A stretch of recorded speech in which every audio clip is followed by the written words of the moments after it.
Sepanjang tahun 2022, belasan pesohor menempuh jalan halal yang dibenci Tuhan, yaitu perceraian.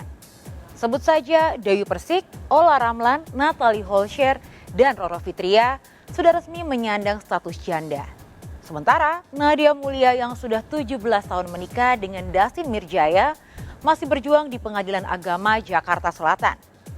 Menjelang tutup tahun, media sosial juga dikejutkan oleh gugatan cerai Septia Yetri Opani terhadap pengusaha Putra Siregar. Apa kata Septia tentang tudingan dirinya tertimpa karma lantaran dulu merebut putra dari istri pertamanya? Siapakah wanita idaman lain yang muncul dalam materi gugatan cerai Wendy Walters terhadap Reza Arab? Dan bagaimana kelanjutan proses perceraian Ronald Surapraja dan Seruni Purnamasari di tingkat kasasi? Disindir netizen memecahkan rekor pernikahan siri tersingkat hanya 2 hari. Benarkah Ratu Nabila sudah kepincut kekasih baru yang juga berprofesi sebagai pesepak bola? Bersama saya, Maria Andromeda, kita akan mengulas perpisahan selebriti di tahun 2022, baik yang sudah resmi cerai maupun yang tengah alot menjalani persidangan. Pemirsa, inilah berita artis ternama, Barista.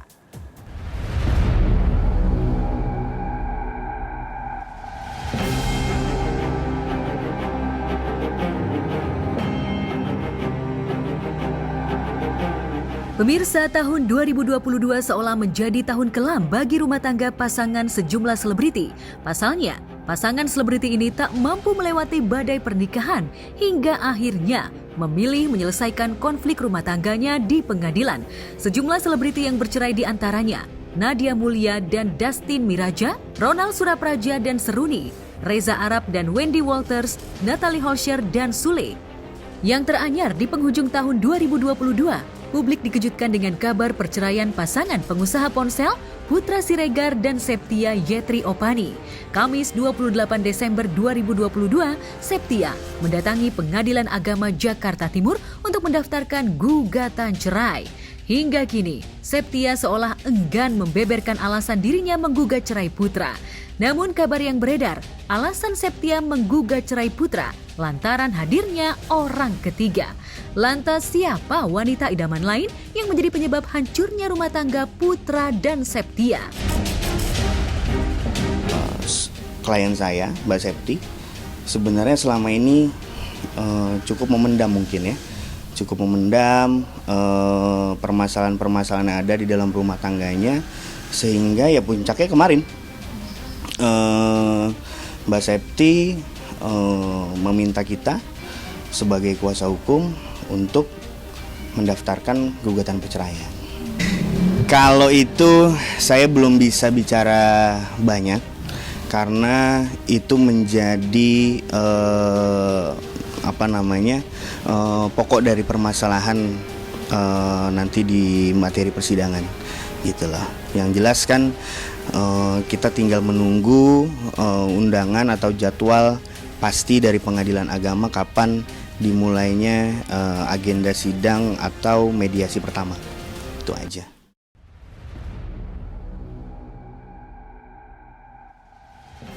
Mungkinkah pada sidang perdana 5 Januari 2023, Septia dan Putra akan berpikir ulang dan memilih rujuk demi anak-anak?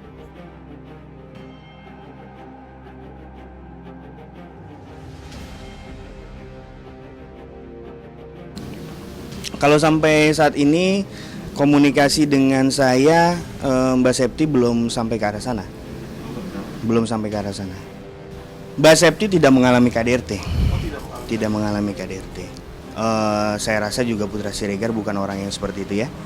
Cuman kembali lagi permasalahan ini pada intinya adalah permasalahan yang selama ini tidak bisa diselesaikan oleh Putra Siregar. Mbak Septi itu selalu menunggu bagaimana nih Putra Siregar sebagai seorang suami, sebagai pemimpin keluarga, ya kan, di dalam rumah tangganya untuk bisa menyelesaikan yang selama ini permasalahan yang tidak pernah selesai.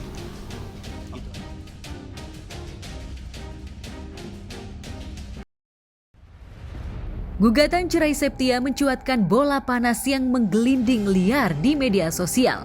Sebagian netizen menyebut Septia tertimpa karma lantaran dituding merebut putra dari istri pertamanya. Jejak digital di dunia maya mencatat pergunjingan netizen tentang Septia yang kabarnya adalah mantan karyawan putra. Namun, menjalin skandal terlarang dengan sang bos hingga hamil di luar nikah. Demi Septia, kabarnya putra rela menceraikan istri pertamanya. Lantas seperti apa nasib kerajaan bisnis putra? Andai ia jadi bercerai dengan Septia. Benarkah Septia menggugat harta Gonogini ratusan miliar? Seperti inilah prediksi pakar metafisika Eyang Ratih terhadap sengkarut rumah tangga Septia dan putra. Tapi untuk harta Gonogini itu kita bicara ke depan. Karena harta Gonogini itu menjadi agenda yang berbeda. Tidak disatukan ke dalam agenda gugatan perceraian. Ya keuangan, ya. Iya keuangan. Artinya dia nggak fair dengan istrinya. Sebelum mereka menjalani, sekarang ini mereka masih lagi happy, ya. Karena kalau karma itu langsung dia mendapat pukulan, ya. Mendapat karmanya, mendapat pukulannya, ya. Tetapi mereka ini lagi jalan, malah yang pertama yang ditinggal. Cuma hati-hati, ya. Karena karma pala itu selalu ada. Siapa yang menanam dia pasti yang menuai, ya. Itu hukum alam. Sama dengan putra dan Septia, rumah tangga Nadia Mulya dan Dustin Mirjaya juga tengah berada di tubir perceraian. Diam-diam, Nadia sudah mengajukan gugatan cerai sejak 14 November 2022. Sidang cerai mereka bahkan sudah memasuki agenda mendengarkan jawaban tergugat, dalam hal ini Dustin, atas gugatan Nadia. Jika 17 tahun usia pernikahan tidak membuat cinta Nadia terhadap Dustin semakin kuat, adakah kesalahan Dustin yang tidak bisa dimaafkan Nadia? Hingga runner-up kontes kecantikan 2005 itu menempuh jalan halal yang dibenci Tuhan, yaitu perceraian. Sejak memutuskan menggugat cerai Dustin, Nadia seolah ingin melupakan kenangan-kenangan manis bersama sang suami. Di dalam akun Instagramnya, Nadia tak lagi memposting foto-foto dirinya bersama sang suami. Mereka itu pinter, ya. Artinya baru mencuat itu baru bulan November, ya. November awal itu sudah mulai, tetapi kok kayaknya nggak bisa dipertahankan, makanya mereka mengajukan gugatan cerai, ya. Tetapi kalau bisa seyogianya, ya, pesan dari Eyang, 17 tahun itu waktu yang sangat amat lama, ya. Kebaikan, keburukan itu dari masing-masing figur itu udah ketahuan kedua-duanya, ya, kedua-duanya. Jadi kita tidak bisa masuk di dalam kancah itu. Masalah ekonomi itu seberapa berat, seberapa yang diperlukan, seberapa kan kita nggak tahu.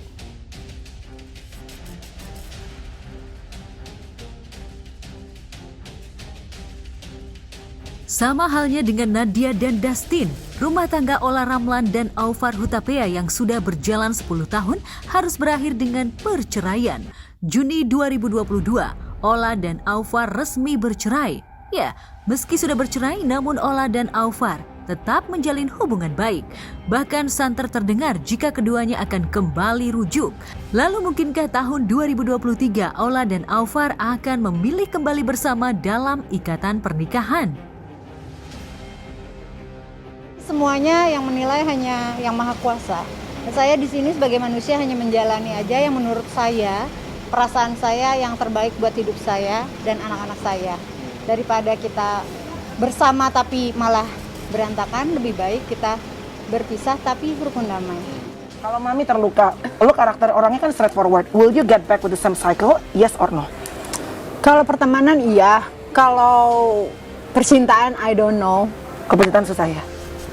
Bisa ya, bisa enggak, tergantung. Tapi aku bisa di titik lelah, capek itu pasti nanti udah. Kalau udah kayak gitu, udah Selesai. Ya, jadi itu kelihatannya masih kalau Ola kayaknya masih agak panjang.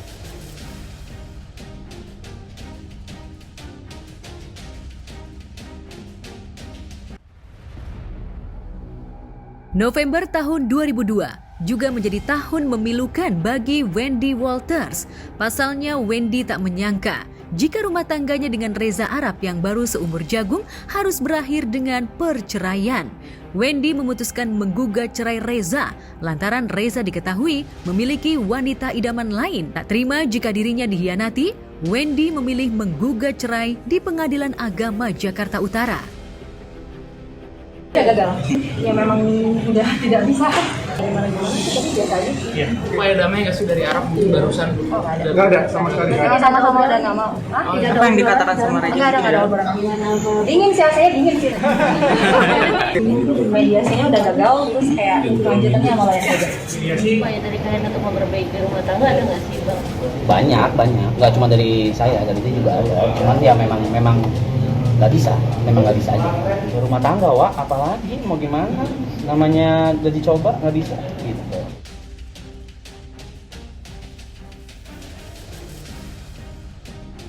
Wendy memang tak pernah menyangka jika Reza yang selama ini bucin kepada dirinya tega berselingkuh. Kekecewaan kian menjadi saat Reza terlihat happy dan mengatakan bahagia berpisah dengan Wendy. Lantas benarkah Wendy dan Reza tak meributkan masalah harta gono gini? Ancur-ancurnya tuh gue udah lewat semua, gue lewatin semuanya ancur-ancurnya. Kalau ditanya sekarang detik ini, gue happy. Gue happy karena ini toh ujungnya, gitu.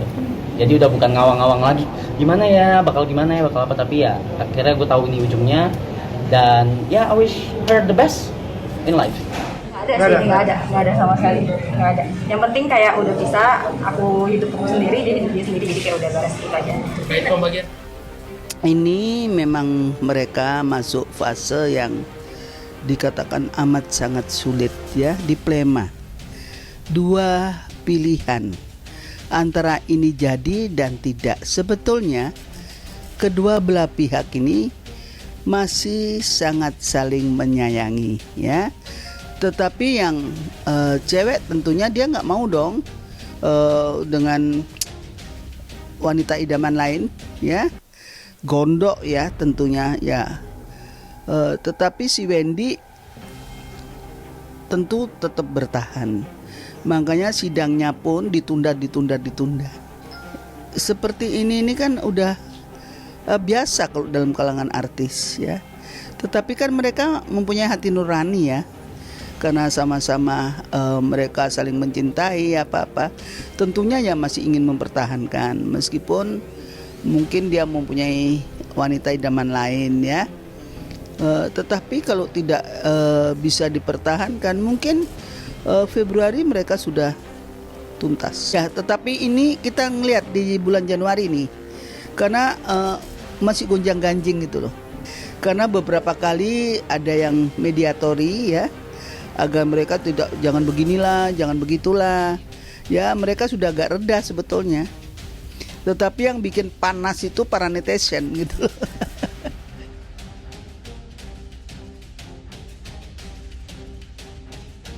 Sama halnya dengan pasangan Reza dan Wendy, Agustus 2022 juga menjadi bulan kelabu bagi Sule Sutisna dan Natalie Holscher. Pasalnya di bulan Agustus, Natalie resmi menyandang status janda. Ya, rumah tangganya dengan Sule yang baru berjalan setahun lebih nyatanya harus berakhir. Natalie memang tak menyangka jika harapannya bisa membangun mahligai rumah tangga bersama Sule hingga akhir hayat harus pupus. Terlebih perceraiannya dengan Sule dibubuhi isu orang ketiga. Namun tak butuh waktu lama bagi Natalie untuk bisa bangkit dari keterpurukan dan move on. Pasalnya baru beberapa bulan, Natalie rupanya kembali menjalin asmara dengan Faris, kekasihnya waktu SMA. Ketulusan Faris kepada Natalie dan juga buah hatinya Baby Azam membuat Natalie yakin jika Faris adalah laki-laki yang terbaik untuk dirinya. Lantas apa yang membuat Natalie cepat move on? Benarkah awal tahun 2023 Natalie akan dilamar Faris? Benarkah pasca bercerai Natalie sempat mengalami depresi? Berarti sekarang lu sama Faris kalau seandainya ngajak lu nikah, Kalau untuk sekarang aku masih belum ke arah sana sih Bun. Belum. Ya, nih cuma di Bunda aja nih aku jawab. Karena netizen banyak banget yang komen-komen, cepet banget lo move on-nya, cepet banget lo move on-nya. Nah ini baru di Bunda nih aku jawab. Kalau dibilang cepet banget move on-nya, kalau move on ya belum lah Bun. Iya. Jadi masih ada sisi lain yang kayak, aduh kenapa begini sih? Tapi gue harus menerima gitu. Jadi kalau untuk membuka hati ya buka, tapi kalau dia untuk meyakinkan dari akunya yang belum. Kalau dia sih berusaha terus, dari akunya yang belum. Faris, kamu harus lebih banyak usaha. Soalnya memang perempuan traumatik yang punya traumatik luar biasa itu emang it takes time banget sih. Lu nggak ke psikiater? Psikolog nggak? Atau lo ke spiritual? Agama? Justru aku kalau ke psikolog malah jadi nanti akunya yang jadi gimana sih Bun? Kalau aku tipikal yang gitu. Kalau aku ke psikolog malah jadi yang aduh nggak jadi beban lagi. Kan kalau psikolog kayak di healing hipnoterapi yang kayak jadi kita misalnya diajarin, kita ketemu tentang apa yang kita benci, terus kita membayangkan kita pelukan apa yang kita benci, ya kan? Benar. Misalnya masalah apa yang kita benci gitu, terus kita disuruh menghadapi, di bayangan itu kita suruh menghadapi, kita suruh dealing, akhirnya kita menerima gitu loh. Iya. Ya kan? Hipnoterapi sih itu ya. Iya. Tapi kalau ke psikolog malah jadi pusing Bun. Gitu ya. Kamu kenapa gini, nanti keinget lagi gitu loh. Gitu. Kalau keinget lagi malah emang kadang-kadang di sekolah emang suruh nginget, tapi disuruh untuk memaafkan. Jadi kadang-kadang gue nih ya dulu pada saat membenci sesuatu tuh disuruh untuk menghadapi sesuatu yang kita benci, terus disuruh untuk let go gitu loh. Iya. Itu doang sih. Tapi kalau enggak ya? Kalau aku memang kalau memaafkan sudah memaafkan semuanya. Jadi aku sebenarnya pengennya gini. Ya udah pernikahan aku ya cuma selesai sampai di sini. Tapi aku pengen kedepannya tuh silaturahmi dengan baik semuanya. Pernah dipinjam nggak sih sama Kang Sule? Nggak pernah ya? Dipinjam? Maksudnya kan bapaknya gitu loh, nggak pernah ya? Kalau untuk sekarang kan Azam masih di bawah. Iya, apalagi kan masih setengah sufor, masih setengah ASI. Gitu. Jadi, iya. Masih harus bawain ada aku. Diperes-peres dulu bawain nasinya. Masih ada aku, jadi kalau untuk ketemu ya dia datang ke rumah. Gitu. Iya. Ia mengaku mengalami trauma, namun nyatanya kehadiran Faris mampu perlahan-lahan menghapus trauma Natali. Faris seolah ingin membuktikan dan meyakinkan Natali jika dirinya tak akan menyakitinya. Jadi kalau Faris udah deket sama Azam, lo tetap masih traumatik juga? Gimana ya Bun ya? Bukan gimana ya Bun ya? Belum pengen terlalu cepat untuk menikah lagi? Atau? Tergantung mungkin dari hati akunya nih. Dari hati akunya gimana? Aku kalau serak kan ada yang kayak nggak akan pernah serak kok selama traumatik itu masih ada sih. Nah iya gimana ya Bun ya? Jalanin aja. Jika Natali cepat move on, sebaliknya Sule justru masih mencari-cari wanita pendamping hidup. Sule memang sempat dikabarkan dekat dengan beberapa wanita. Teranyar, Sule sempat dikabarkan tengah menjalin asmara dengan Memes Prameswari. Kalau ini Natali kelihatannya dekat-dekat sih kelihatannya. Jadi kalau saya lihat di 2023 ini tahunnya orang menikah sebetulnya. Jadi banyak sekali orang yang menemukan jodohnya di tahun itu. Kalau di tahun 2022 ini sudah punya kekasih atau orang yang terdekat, biasanya 2023 meneruskan menjadi pernikahan dan biasanya punya anak. Cepat punya anak 2023 ini.